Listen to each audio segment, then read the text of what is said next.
Actor West Bengal. I have the privilege to welcome you all in our episode 11 of Heartlines, the Voices of Cardiac Anesthesiologist. Today's discussion centers on a topic that defines a very core of perioperative cardiac care, the low cardiac output syndrome, the recognition and the management. The low cardiac output syndrome is not just a clinical challenge. It is often a silent adversary that tests our vigilance in our operating theater and our intensive care unit. So, recognizing the low cardiac output syndromes early through clinical acumen, hemodynamic monitoring, and echocardiography insights can mean the difference between a recovery and an adverse outcome. So, managing it requires both science and teamwork. The judicial use of fluids, inotropes, vasopressors, and mechanical circulatory supports, combined with the seamless collaboration of surgeons, anesthesiologists, and intensivists, and also the perfusionists, is very important. So, as a cardiac anesthesiologist, we stand as the crossroads of diagnosis and therapy. So, our timely interventions can alter the outcomes, shortens the ICU stays, and most importantly, saves lives. So, though this session, let us revisit the principles, the experiences of all of us, and explore the evolving strategies because when it comes into LOCS, anticipation is the key, and prevention is the goal, and prompt action is the cure. So, with that, I welcome you all once again into this academic exchange. Together, let us make today's Heartline episode both insightful and impact. So, welcome Dr. Ritaban Sharkar for taking the lecture on this very important topic. Ritaban, up to you. Thank you, Moralisadi. Very good evening to all. Our today's topic is a low cardiac output syndrome, its recognition and its management. First of all, though, I have to share the screen.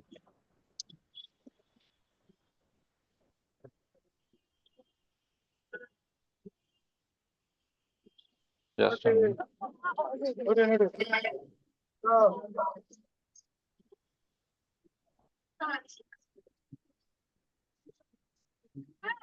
Are you able to share the screen now? No.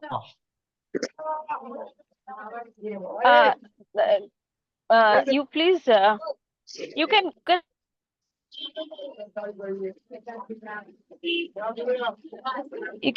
share.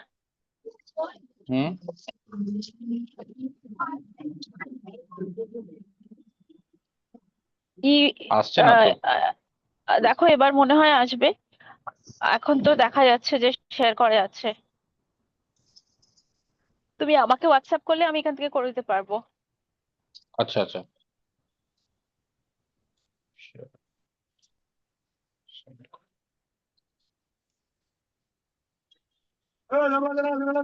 Videos খুব কিছু আছে তোমার না video কিছু নেই video নেই তাহলে তো কোনো অসুবিধা হওয়ার কথা না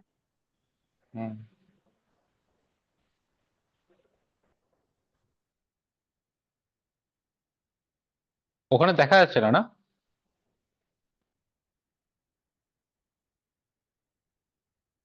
আমরা দেখতে পাচ্ছি না এখনো এবার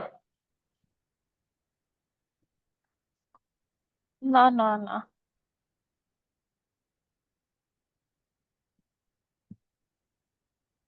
তুমি মাঝখানে শেয়ার অপশনটা প্রেস করো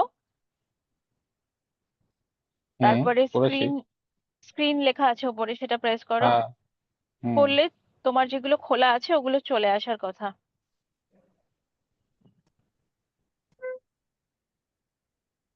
কিছু তো আসছে না তো আমি তোমাকে হোয়াটসঅ্যাপ করে দিচ্ছি আচ্ছা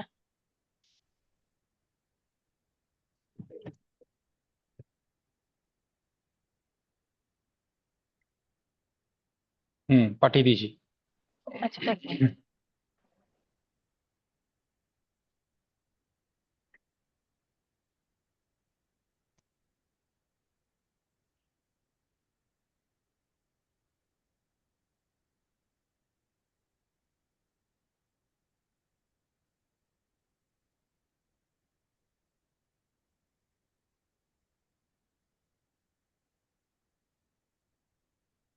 হুম, তোমাকে বন্ধ করতে হবে শেয়ারিং স্ক্রিনটা। এই তো তোমার আসছে, তো এবার আসছে তো। কই? তুমি শেয়ারিং স্ক্রিনটা বন্ধ করো, কারণ একজন শেয়ার করলে আরেকজন করতে পারবে না বলছে। এবার তোমার মোস্ট প্রবলি তুমি পারবে শেয়ার করতে। খুলতে হবে যে প্রেজেন্টেশনটা আছে, ওটা খুলে টেক্সট, মানে ওটা ওপেন রাখতে হবে। হুম, হ্যাঁ ওটা ওপেন হয়েছে। ব্রডকাস্ট।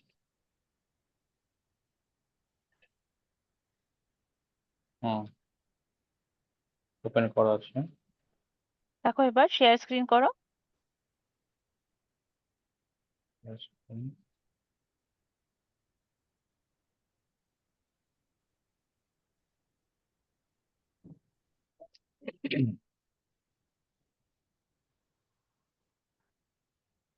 জুমটা হচ্ছে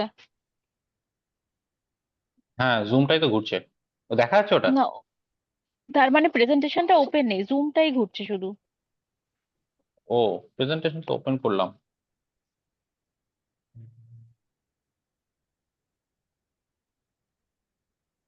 প্রেজেন্টেশন তো হ্যাঁ, ওপেন এবার আছে। এবার দেখা যাচ্ছে, এবার দেখা যাচ্ছে, এবার দেখা যাচ্ছে। এবার বলো। Now you are absolutely visible to all of you. না, এবার? আবার চলে গেল, আবার চলে গেল, এর আগেরটা এসেছিল। ও আচ্ছা আচ্ছা, বুঝতে পেরেছি। বুঝতে আচ্ছা পেরেছো? আচ্ছা। হ্যাঁ। ওকে। হ্যাঁ, ব্যাস ব্যাস। So so now let's it's start. Visible না? হ্যাঁ, now it is Okay, okay. Visible and you are audible. Good evening. Good evening to all. Our today's topic of discussion is a low cardiac output syndrome, its recognition and its management. Now, low cardiac output is a situation. It's always to be prepared and intervene before the something happens. Like it's all in the ICU. The topic is in the ICU base.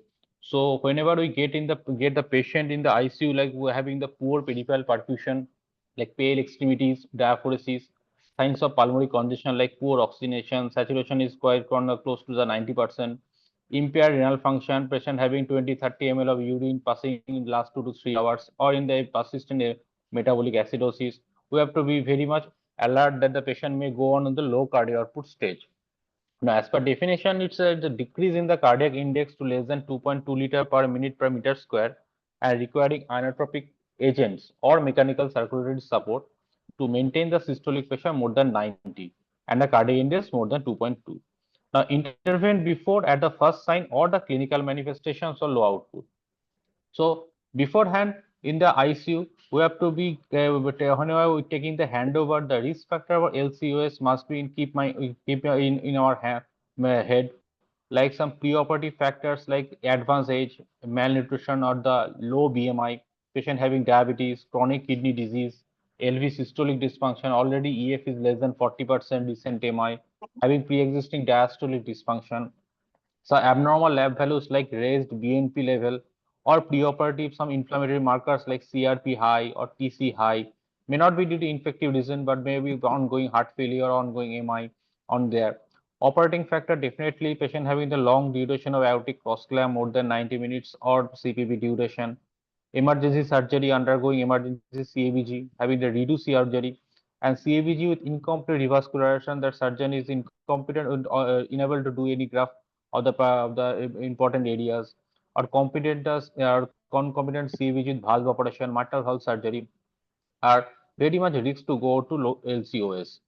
Now, regarding the diastolic dysfunction, that during weaning from CPB is very, very difficult to treat and require the high pharmacological support, and that despite the patient having the good systolic functions. Etiologies are mainly our guide our to the treatment management, like patient having the say decreased LV preload.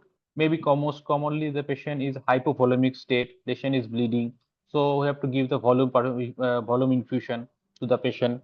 Cardiac tamponade, the first and rule of there's a low BP, high CVP. have a very one of the cause of cardiac tamponade patient bleeding and the accumulation in the pressure in the RARV. So we have to patient take the patient to the OT for the tamponade. Positive pressure ventilation PEEP sometimes causing the hypotension in the post cardiac surgery 0 POD patients. Patient already have RV dysfunction due to the RV infarction or pulmonary hypertension or certain attention pneumothorax. But the most important thing is our decreased contractility, that pre-existing low EF or myocardial stunning due to transient ischemia or reperfusion injury or myocardial ischemia. Now, perioperative infarct many times happen in any type of cardiac surgery, particularly valve and the coronary surgeries, like poor intraoperative myocardial protection, incomplete myocardial revascularization, anastomotic complication or graft thrombosis, or native artery spasm or evolving infarction. Patient having the arrhythmias.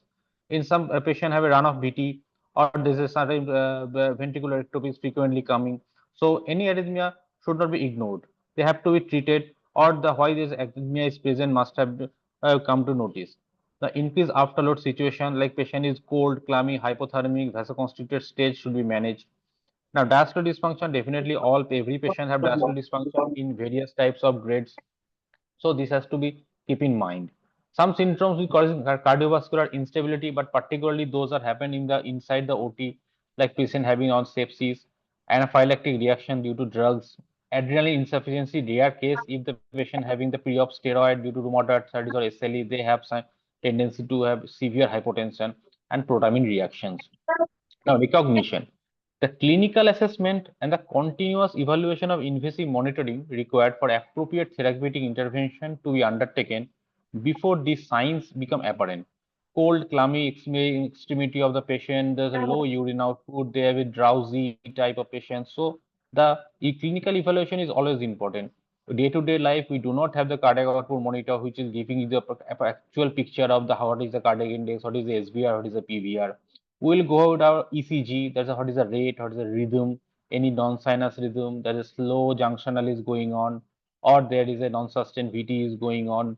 These are the telltale signs are there.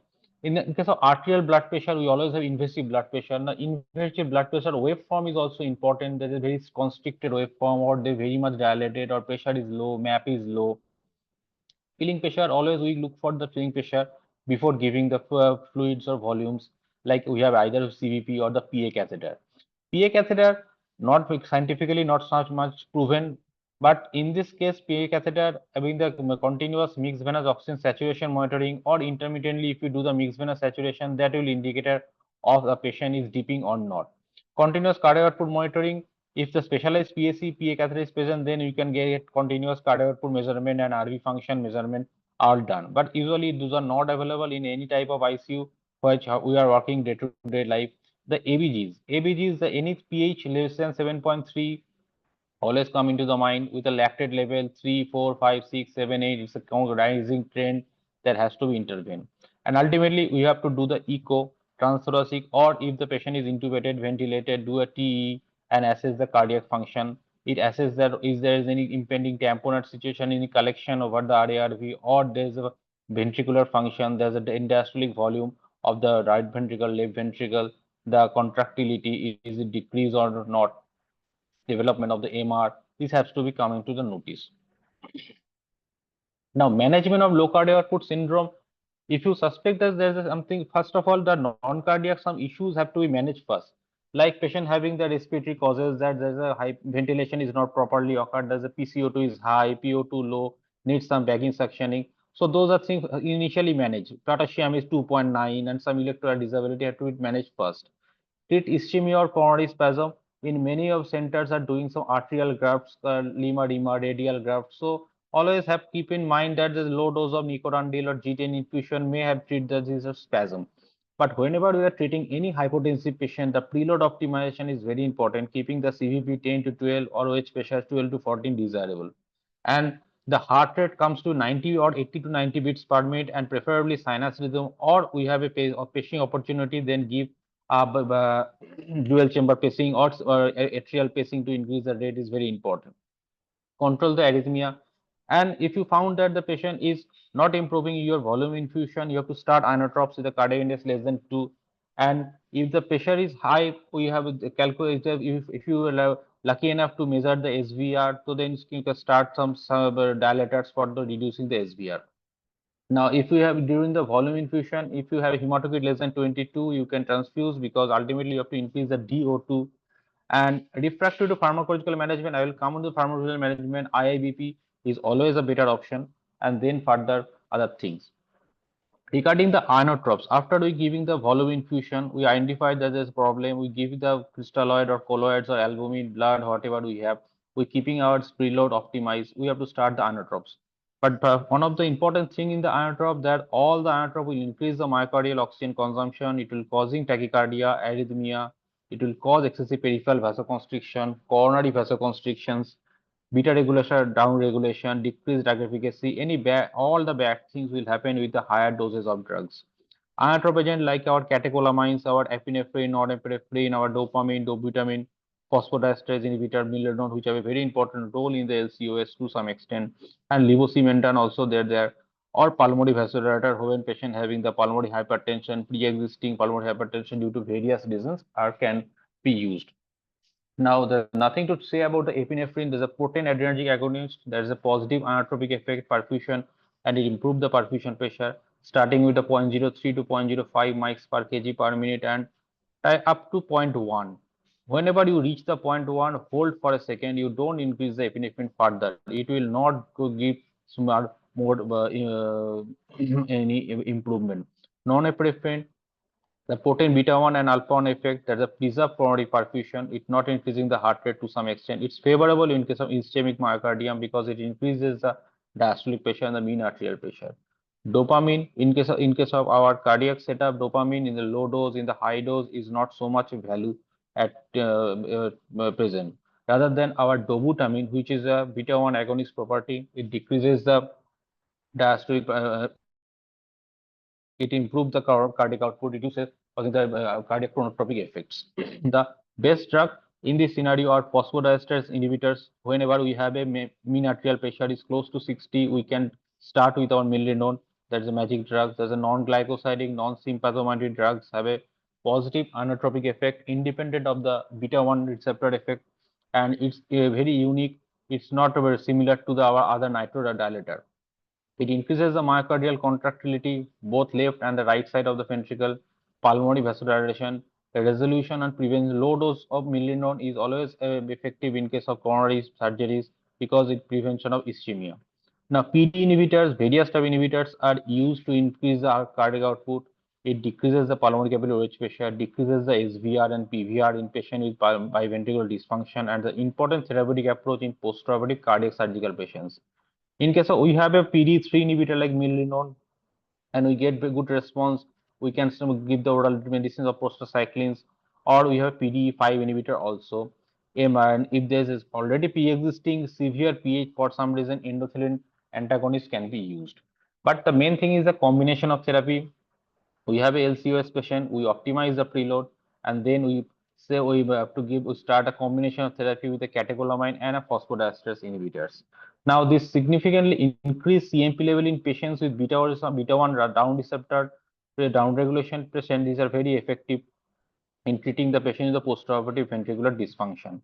Catecholamines with a potent alpha 1 effect may be needed to prevent the hypotension along with the PD inhibitors are given postoperatively or when an alpha agent is needed to obtain an acceptable perfusion pressure. PD inhibitor may be administered to augment the cardiac output. We have various types of drugs like a sildenafil, bosentan groups of drugs that are also used. We have INO, inhaled nitric oxide also used in case of pre-existing RV dysfunction. We have a very severe pH or due to various reasons we are in intubated ventilated patient, INO can also be used. Now, the additive improvement in hemodynamic effects found when catecholamine plus milrinone. In case of milrinone, we are not using the loading dose in case of milrinone in the adult cardiac surgery patient. Usually, the maintenance dose of 2 to 3 ml, 4 ml, 5 ml as per the 0.03 mics are used. Now, levosimendan is a different types of drugs, calcium sensitizing drugs exert the positive inotropic effect through the sensitization of myofilaments to calcium and vasodilation through the opening of ATP dependent some channels. Now, it also improves the hemodynamic effect, improves the cardiac output, decreases the pulmonary arterial pressure, but it's a limitation of evidence and outcome benefit also there. And our surgeons are also not so much familiar with the levosimendan in case of patient with an LCO with impending dysfunction patient. Now, the understanding the cardiac pathophysiology of the situation that the patient having constrictive pericarditis, undergone pericardiectomy, then shift to the ICU, and after 6 hours, patient having the LCOS features, or patient having undergone the CABG, MVR, ischemic MR, they have the undergone LCO, they have developed LCOS. So the pathophysiology has to be know that what is the cause of the what is the basic pathology, what is the operation, and what is going on there. Do a transverse echo or TEE to know the actual pictures. The knowledge of the alpha, beta, non-receptor mediated hemodynamic effects of the medications and their anticipated influence on preload after heart rate contractility must be known of that. You will know. Assessment of volume status. Volume must be optimized before starting any anatropes. I have said. Though the cardiac index is satisfactory but blood pressure is low, definitely dilated case patient alpha agents, non-epinephrine is various used to maintain the SVR, but cardiac index is low, optimizing volume status, heart rate, rhythm, anaerobic agent it should be given first. And the first line of drugs, preferably in every ICU, the epinephrine or the dobutamine is used. Now, if the cardiac output still remain low, we have to add another drug. So PD inhibitors is the second drug which we added with the catecholamines. Now it's a scenario of acute heart failure. Many times we have a RV failure have happened in the ICU. See mitral stenosis, long-standing mitral stenosis have a severe RV. RV is hugely dilated, TAPC low, severe TR also associated that they have increased propensity for the RV dysfunction. So in that case, our management are we have to optimize the preload with the volumes and maintain the CVP around 10 to 12. If you suspect that the RV is bombed out, then you have to immediately shift the patient to chest open. Keeping the patient chest open in the ICU scenario, it's very much one of the very important thing to treat the LCOS. Establish the atrial kick or keeping the dual chamber pacing is very important. Now, after loading pulmonary vasodilators, we have already have milrinone, so milrinone, dobutamine will be used. But if it not response, we can give inhaled nitric oxide in the intubated patient, and also some nebulized prostacyclin also available that on the study material are there. Now, among the inotrope support, I've said that we give isopranoline or dobutamine, and to keep the map, non-epinephrine is very important. Ventilatory management, the lower intrathoracic pressure is always good. Tidal volume less than or 7 ml per kg, low PEEP, keeping the only the maintaining the saturation adequate and avoid the hypoxic vasoconstriction. Keeping the PCO to 30 to 35 mmHg is acceptable, and keeping the patient paralyzed and fully sedated. If not come with enough improvement, then we go for second treatment of management. In case of LV isolated LV dysfunction, it's much more easier that the preload optimization. You intubate, ventilate, judging the scenario, epinephrine or dobutamine, or if it's already refractory, you can go ahead for or mechanical circulatory supports. Now, whenever we are using the two drugs and we are not getting the enough response, the urine is still low, you have a BP is, acidosis is persisting there, we have to give the one mechanical assist device, and that's IVP is available in everywhere. IVP remains the most common mechanical assist device and the first approach to manage the post-cardiotomy cardiogenic shock. Now, if the cardiac index remains marginable despite the use of two medications with optimal dosing, never use the industrial dose. Optimal dosing is very important. If you increase the dose of a pharmacological agent, it will damage the heart more rather than in improvement. Rather, you give the IVP support. If the patient cannot win from bypass, has a hemodynamic evidence of persistent cardiogenic shock, like cardiac index low, which pressure is high, on the medication, they always give IVP or unless a circulatory assist device, other will be our options. Now, mechanism of IVP is based on its inflation in the time of diastolic pressure in the aortic root, resulting in increased blood and oxygen amount in the coronary artery, and its deflation during the LV systole, reducing the afterload. Now, the study various they say that the prophylactic or post-operative application IAP has been suggested by researchers, which has been commonly used in high-risk patient undertaking CABG or PCI. Now, post-cardiotomy cardiogenic shock due to RV failure may be an additional indication of IVP. It actually improves the coronary perfusion pressure. It ultimately improves the RV, RV workload. Now, contraindications, some there lead to severe AR, moderate AR, aortic disease, you cannot give there. But if you have a dental, if you have a very 2 or 3 cases, there is a acute aortic dissection, undergone dental procedure. After the dental procedure, very low cardiac output stayed there. In that situation, we put the IVP and will be getting the good result. So after the dental or aortic ascending aorta replacement, you can have the option of giving the IVP because the disease aorta has been replaced. Complications are definitely bleeding, limb ischemia, hemolysis, and exerting dissection also be there. Now, if you cannot manage with the IVP, you don't waste the time. Now, till you have a LCOS situation, you are increasing pharmaceutical support. You inform the surgeon, you inform the team, and then you put the IVP, and you are alert. And now it's the crime time. You have to go for the ECMO. You have to inform the patient party also in the scenario that our patient is not improving. So ECMO for the post cardiotomy cardiogenic shock provides always it's a better respiratory gas exchange, perfusion to the end organs, support the organ recovery, allow the myocardial recovery, identification residual lesion, and providing the time for bridge to decision to the more durable modes. Now, in vast majority of scenario, ECMO placement occur within 24 to 48 hours surgical procedure. Either you cannot win from CVV in the you could put in the VA ECMO in the OT or in the ICU commonly after 24 48 hours. You will late for low cardiac output scenario. Cannot manage the situation. You have to put the ECMO in this case. Now, central or peripheral cannulation in the ICU, we put the peripheral cannulation first. The VA ECMO is not effective until or unless you vent the LV. Okay, LV vent is very important. Whenever you are putting the peripheral ECMO, central ECMO, you have a choice of LV vent, but in case of peripheral ECMO, you have also have to say the TE to look for the endoscopic volume. If you see the LV is still dilated, you have to put the LV vent in somehow else, either shifting to the OT or by surgically placed or by the cath lab, we have to put the LV vent. Now IBP usually whenever we get this same type of scenario LCOS IBP is already there not improving. So IBP is keep the IBP and it's not possible to remove that. But IBP is used to in ECMO is help to facilitate the LV ejection and blood flow pulsatility by decreasing the alpha afterload and LV wall tension to some extent.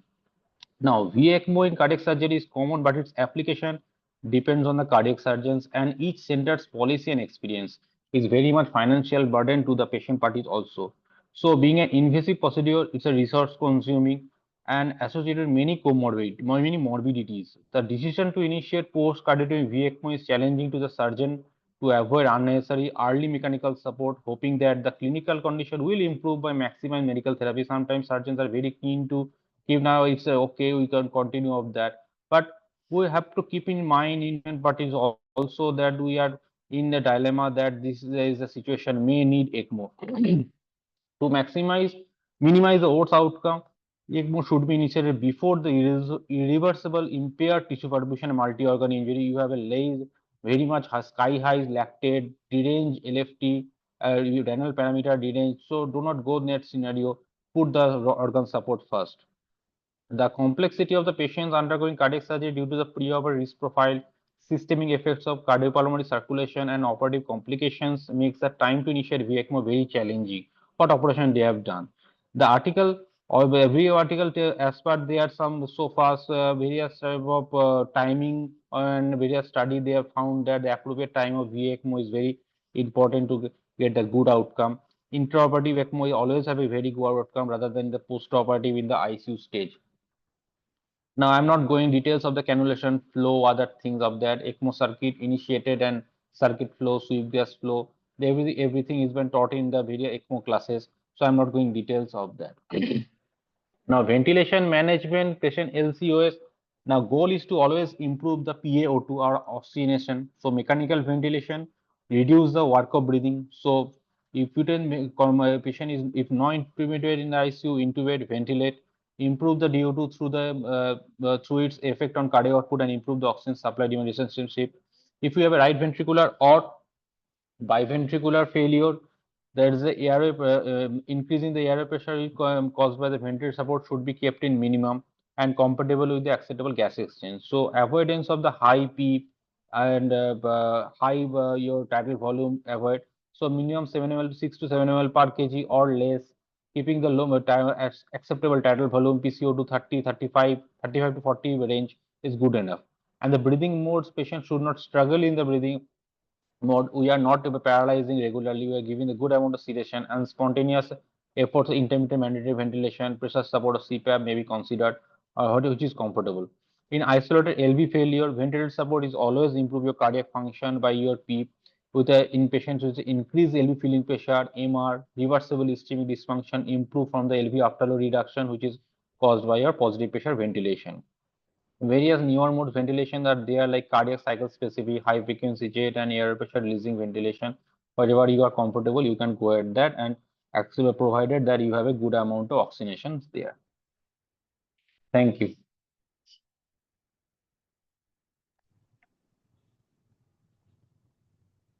Thank you very much, Ritaban, for excellent and extensive discussion. Any question? Is there any questions from anyone?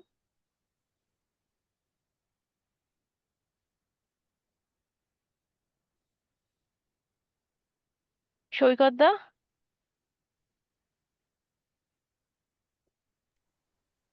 Hello, হ্যাঁ, good হ্যাঁ, presentation, খুব ভালো বলা হয়েছে। আমি একটু পরে join করেছি। ঠিক আছে, অ্যাকচুয়ালি লো কার্ডিয়াক আউটপুট ফেলিওর যেটা হচ্ছে, মানে when we discuss about the low cardiac failure, this may be in very stage acute or maybe chronic. In some patient we think there is very low cardiac output, that the patient has no symptom. During any preoperative checkup, we can see the patient has low cardiac output failure. This is another separate topic. And that described, this is the acute low cardiac output state mainly. So I think the supportive treatment is very important, and also that what is the main cause? What is the main cause of the low cardiac output failure? And the treat as soon as possible. This is the main theme we have to prove, if possible. Definitely. যদি ধরো in case of non-cardiac surgeries with the cardiac patients like pregnancy with the acute LV failure যদি হয় around ejection fraction, আমরা পাই না cardiomyopathy patients with a ejection fraction of 20% peripartum period, তো সেই ক্ষেত্রে Ritoban how can we manage this case? কারণ ধরো একটা এমার্জেন্সি সিএস হবে, সিজারিয়ান সেকশন হবে with a peripartum LV dysfunction of ejection fraction around 20%, এটা কিন্তু আমরা খুব কমন পাই। তো সেই ক্ষেত্রে আমরা কিভাবে এগোবো? Now, in case of the peripartum cardiomyopathy patient, definitely the patient impending eclampsia, undergoing emergency cesarean section, they shifting to the ITU of the post-operative period. They are challenging in the sense that we have to maintain the cardiac invasive monitoring. Definitely, we have our invasive monitoring, arterial and CVP are there, urine output and other things will be there. And ventilator to initial period, we have to intubate and ventilate and giving the do the echocardiography to see the what is the condition of the LV. It's a definitely it's a they lower. Usually these type of LV are not like your less than 30% or like that is a moderate LV dysfunction. So inotrope like our dobutamine, our milidone has definitely role in this case, keeping the mean pressure high. And usually these type of patients come out with a 1 to 2 days of our pharmacological and the ventilator support. Not much if only until or until there is any bleeding issue or peripartum other events are there. And definitely diuretics, reducing the volume overload. তো আমরা পেশেন্টকে general anaesthesia prefer করব along with the elective ventilation post operatively, তার সাথে we'll infuse the patient central line arterial line along with the inotropes according to keep the mean arterial pressure around 70 to 75. Yeah, আর তার সাথে we reduce the volume of the LV by giving diuretics or diuretic infusion with a low dose. Diuretics infusion. And the baby has to be taken out as soon possible. Shoykatda, is it that method that we আমাদের cesarean sectionটা একটা মানে অনেক সময় যেটা complicated case দেখা যায় mainly in peripartum eclampsia বা PAT কেসে প্রি অপারেটিভ বা Intra operative patient has very hypertension and for that they go to the left ventricular failure. But after in postpartum period, due to cardiomyopathy or the vasoconstrictive effect has already gone, there is an intractable hypotension for both. Exactly. One is for the cardiac dysfunction, and another is the judicious use of magnesium, labetalol, many other drugs during the operation. And in that case, in very various cases, we had to admit that patient in ICU and give them prolonged treatment. Many patients has go to the AKI also for this hypotension. Definitely. And this is a very, I think, very critical stage. That is some uh, pregnancy goes to a severe decompensated heart failure and other consequence. So this is another type of the low cardiac output that we have to face sometime in our gynae practice. Definitely.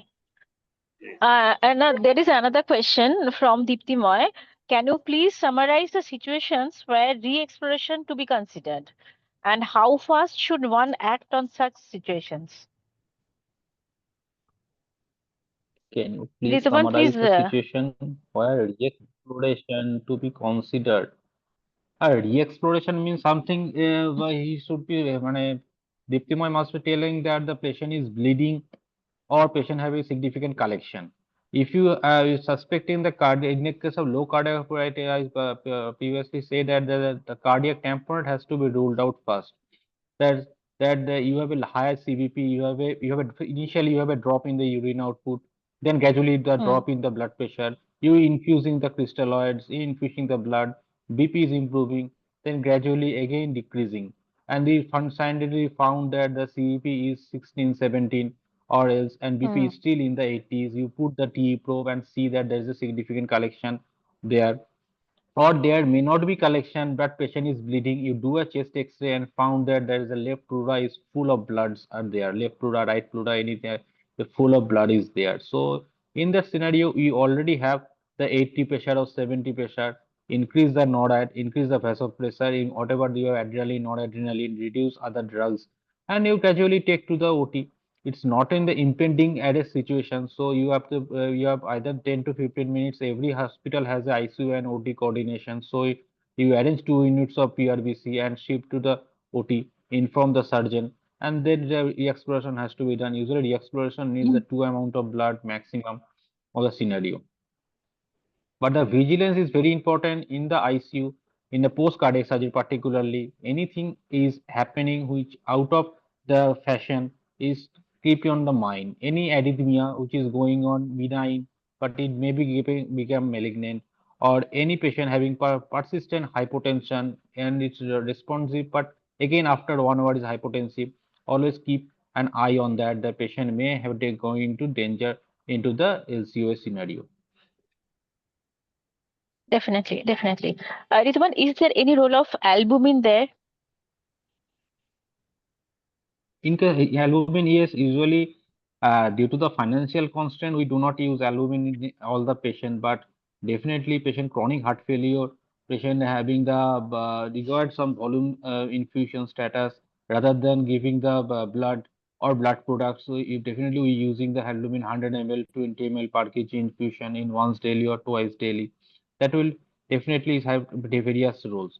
But whenever we are zero POD patient, which is a tendency to bleed, we do not use albumin. Usually these are giving in the first POD, second POD onwards when we have a finding that there is a crystalloid will not give benefit for this patient. Yes, definitely. Uh, there is one small announcement that I think we all know that there is a case of malignant hyperthermia recently, and we have lost the patient because dantrolene was not available at that place. And this is the reason the IACTA and the ISA, if we can plan a panel discussion with the senior anesthesiologist and cardiac anesthesiologist simultaneously, so that this kind of emergencies, this kind of situation doesn't happen afterwards. And if it happens to any of us, we be ready with our armamentaries so that we can handle this situation. So I think, is it acceptable to all of you? I think it would be very helpful for all of us. Definitely, definitely. My vote is for this motion. Thank you, thank you. So we can always have some date and time, and we'll be discussing with the seniors, and after that we'll inform all of you about this very important CME with some very important problematic that we encounter in our day-to-day practice, and which are very important in our anesthesia practice. So, dear seniors, colleagues, and friends, we conclude the Heartline episode 11. আমি আমি I একটা বলবো রীতা হ্যাঁ বরুণকে। হ্যাঁ হ্যাঁ, হ্যাঁ, নিশ্চয়ই নিশ্চয়ই। হ্যাঁ স্যার ঋতবন, বলুন। আমাদের একটু লাস্টে তুমি সামারাইজ করে দাও। ধরো 3 কন্ডিশন, একটা হাইপোভলিউমিক লো কার্ডিওজেনিক শক, আর একটা হচ্ছে তোমার ফর কার্ডিওজেনিক, মানে ধরো করোনারি আর্টারি সিনড্রোমের জন্য কোনো লো কার্ডিয়াক আউটপুট হলো, আরেকটা কার্ডিয়াক ট্যাম্পানোড হলো। যতক্ষণ না আমরা ডেফিনিটিভ ট্রিটমেন্ট করতে পারছি, how how we manage that inotropic support and condition, তিনটে তুমি মানে স্টেপ ওয়াইজ আমাকে একটু ড্রাগ গুলো বলে দাও, তাহলে আমার মনে হয় সবার সুবিধা হবে আর কি ব্যাপারগুলো, কোন ড্রাগটা আগে দেবো কোন ড্রাগটা না পরে দেবো। ফার্স্ট স্যার ফার্স্ট কেস কি আছে স্যার? হাইপোভলিমিক। হাইপোভলিউমিক, সেখানে তো আমাদের ডেফিনেটিভ সবসময় ভলিউমই করা, কিন্তু ধরো আমাদের যেমন কন্ডিশন হয়, সবসময় আমরা ব্লাড পাচ্ছি না, আমাদের দেশে যা হয় আর কি, সবসময় ব্লাড পাচ্ছি না, সেক্ষেত্রে আমরা ফ্লুইড দেব বা আগে কোলয়েড দেব, কতটা দেব, তার সঙ্গে আমরা কোন ভ্যাসো প্রেসারটা চালিয়ে রাখবো, ঠিক আছে, এইটা একটা ব্যাপার বলো। Usually when patient in the cardiogenic shock, recent MI may have been posted for the tomorrow in the OT, or the patient is ongoing in the very not very properly working properly well. In that scenario, we first of all putting the invasive lines and the C and the echocardiography also, the do the IVC and other things, that what is the volume status of the patient. Now in EF 30%, 40% the patient having the posted for CBG tomorrow, we are not infusing the volume, and that scenario we are not intubating the patient also. The patient is not symptomatic or not in the severe debilitated condition. In that case, Yes. the first of all choice, you are giving the dilator, we are starting the nicorandil infusion, and also along with the non-epinephrine. The non-epinephrine will increases the mean arterial pressure, and that is the first choice in case of ICU to treating the any patient with a low MAP. Now, along with the, it's not improving, right? In that position, is BP is still in lower side. In that scenario, we to have to intubate, ventilate, and putting the IVP will be the better choice in case of patient is ongoing or ischemia, rather than definitely whenever you putting the IVP, you have starting the low dose of adrenaline, norepinephrine. But in that scenario, the non-epinephrine and adrenaline is good enough, and then first rapidly go to the IVP so that the your myocardium get protective or perfused to some extent to getting it ready for the emergency surgery. And in case of tamponade, is patient having impending tamponade, is always keep the noradrenaline is always first choice of drugs, because there's a collection, there's a volume, there is a less amount of LV preload is there. So by giving the adrenaline in case of this type of failing heart is not effective. Rather than taking decision to the OT is rather best choice of that. And in না case of তুমি fluid infusion, better হ্যাঁ crystalloids. Crystalloids definitely we have a RL depending on the potassium level. We give the RL or isotonic saline. NS is very much better, and Voluben or Hestar, whatever you have. But in case of that, the patient in the bleeding scenario, in such situation, the blood product transfusion is rather important, like the PRBC to increasing the DO2 level, or the giving the platelet or FFP. Many times we give the platelet infusion in case of post cardiac surgery. Have patient has got the clopidogrel yesterday night, and played, and also the FFP is very important in this scenario and very good outcome. We found that 2 units FFP because it's like improving the coagulation factor and also it improves our oncotic pressure is there. And in our corporate hospital, the albumin is very costly, but whenever times come and depending on the financial scenario, we give albumin to this type of cases also, sir.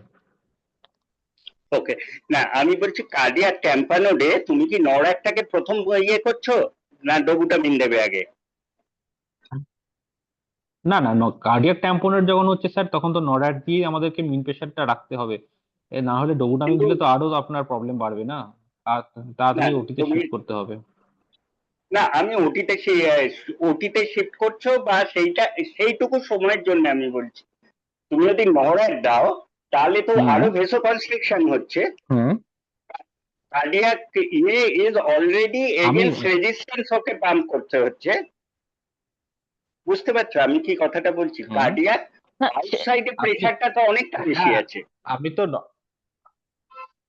আমরা তো নরঅ্যাড্রিনালিন, দেখুন sir, নরঅ্যাড্রিনালিন তো সেই ডোজে তো use করব না যেখানে আপনার আফটারলোড সিভিয়ার হাই হবে।